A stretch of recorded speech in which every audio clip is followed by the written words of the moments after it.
नमक, अलमारी और कपास, इन तीनों चीजों में क्या कॉमन है? एक जमाने में भारत में इन तीनों चीजों को बनाने वाली सबसे बड़ी कंपनीज के नाम थे टाटा, गोदरेज और वाडिया। ये तीनों नाम एक ही समुदाय से आते हैं, पारसी समुदाय, जो असल में ज़ोरोआस्ट्रियनिज्म नाम के एक धर्म को मानने वाले लोग हैं। दुनिया के सबसे पुराने धर्मों में से एक है ये, जिसका इतिहास ईसा से भी 2000 साल पुराना है। इन लोगों को भारत में पारसी कहा गया, क्यों? यही जानेंगे आज के एपिसोड में। नमस्कार, मेरा नाम है निखिल और आप देख रहे हैं ऐतिहासिक किस्सों कहानियों से जुड़ा हमारा रोजाना का कार्यक्रम तारीख।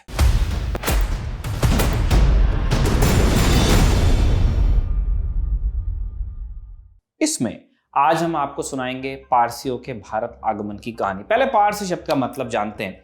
ये शब्द पर्शिया से निकला। पर्शिया यानी आज का ईरान और पारसी यानी पर्शिया के लोग। पारसियों की कहानी शुरू होती है 7वीं सदी से। साल 641 तक पर्शिया में ज़ोरोआस्ट्रियनिज्म धर्म के लोग बहुसंख्यक होते थे। ठीक इसी समय पर अरबों ने अपना साम्राज्य फैलाना शुरू किया और इस क्रम में वो पर्शिया पहुंचे यानी फारस पहुंचे। पर्शिया पर सैसानी वंश का शासन था। अरबों से युद्ध में पर्शिया के शासक यज़दगर्द शहरयार की हार हुई। उन्होंने भागने की कोशिश की लेकिन उन्हें मार डाला गया।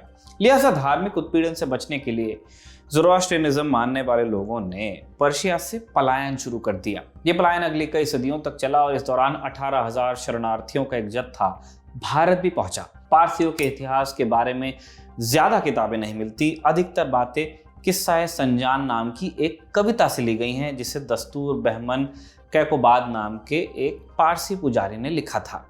कैकोबाद सन 1600 के आसपास गुजरात के नवसारी में रहा करते थे। लंबे समय तक किस्सा संजान महज एक लोक कथा मानी जाती रही, लेकिन हाल में हुए पुरातत्व सर्वेक्षण इसके प्रामाणिक होने की तरफ भी इशारा करते हैं। इस सर्वेक्षण में क्या पता चला, इसकी बात आगे। फिलहाल किस्सा संजान के बारे में आपको कुछ बताते हैं।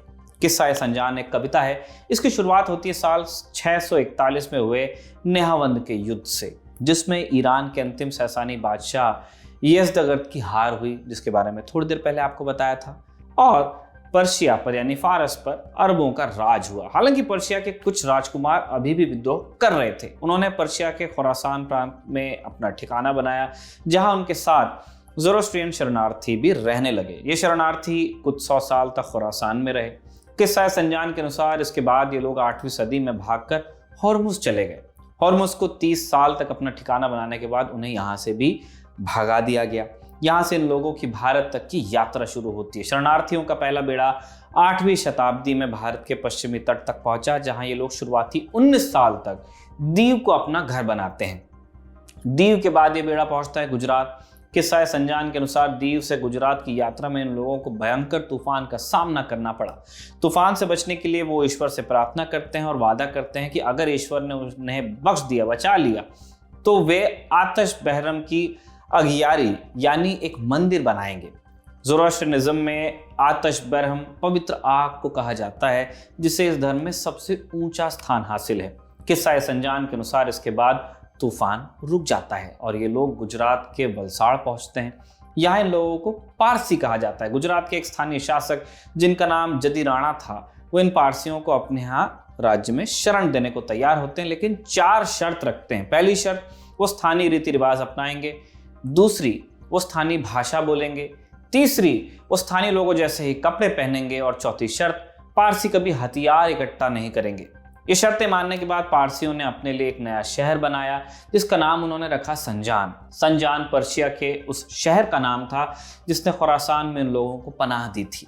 आधुनिक समय में ईरान में शहर का नाम सिंदन है। संजान की स्थापना के साथ साथ उन्होंने यहाँ पवित्र आग का एक मंदिर भी बनाया। आगे कहानी कहती है कि आने वाले समय में पारसियों में आपस में कुछ दिक्कतें भी शुरू हुई। मसलन पारसियों के बीच आपस में बहस छिड़ गई कि आतश बहरम का मुख्य पुजारी कौन होगा। पारसियों में पुजारी ही न्याय भी करता था, इसलिए अलग अलग इलाकों में क्षेत्राधिकार को लेकर अड़चनें आने लगी। अंत में फैसला हुआ कि पारसी अपने इलाके को 5 हिस्सों में बांट लेंगे। इन हिस्सों को 5 पंथक कहा गया। हर पंथक पर एक पुजारी परिवार होता था जो अपने क्षेत्र के फैसले करता था और आतश बहरम का पुजारी भी इन्हीं में से चुना जाता।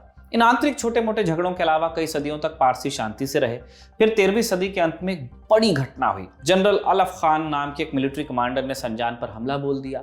किस्सा संजान के अनुसार यह हमला सुल्तान महमूद ने किया था, जो संभवतः महमूद अलाउद्दीन खिलजी का नाम हो सकता है। अलफ खान के खिलाफ पारसियों ने पहली बार हथियार उठाए, लेकिन युद्ध के दूसरे दिन उन्हें हार का मुंह देखना पड़ा। नतीजतन संजान पर अलफ खान का कब्जा हुआ और पारसियों को एक बार फिर अपने स्थान से बेदखल होना पड़ा।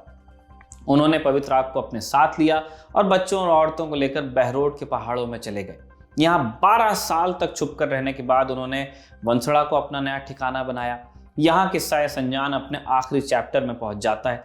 आखिर में जिक्र आता है कि पवित्र अग्नि को लेकर पारसी नवसारी चले गए। हालांकि उनका एक धड़ा संजान लौटा और उसे फिर बसाया भी। जैसे कि पहले बताया, पारसियों के भारत आगमन की इस कहानी का एकमात्र सोर्स किस्सा संजान नाम की एक कविता है। सालों तक लोग इसे महज लोक कथा मानते आए, लेकिन 21वीं सदी में यह शक भी दूर हो चुका है। 2002 से 2004 के बीच संजान में पुरातत्वविदों ने खुदाई की।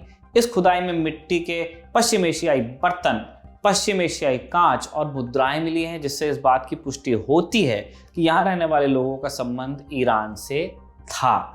इस बात की पुष्टि कोंकण के चिंचानी गांव में मिली तांबे की 5 प्लेट्स से भी होती है, जिनसे पता चलता है कि 10वीं और 13वीं शताब्दी में यहाँ पारसियों की मौजूदगी थी और संजान में उनका एक बंदरगाह था। बहरहाल किस्सा संजान की कहानी 13वीं सदी पर आकर खत्म होती है। इससे आगे की बात दूसरे ऐतिहासिक सोर्सेस से पता चलती है। आतिश बहरम साल 1741 तक नवसारी में रही, लेकिन फिर एक विवाद के चलते इसे गुजरात के दूसरे इलाके उडवाड़ा में स्थापित किया गया।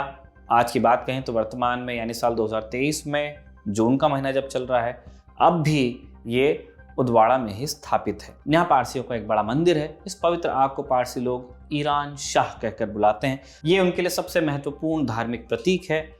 आज भी पारसी लोग हर धार्मिक अनुष्ठान या शादी ब्याह से पहले यहाँ पूजा करने आते हैं।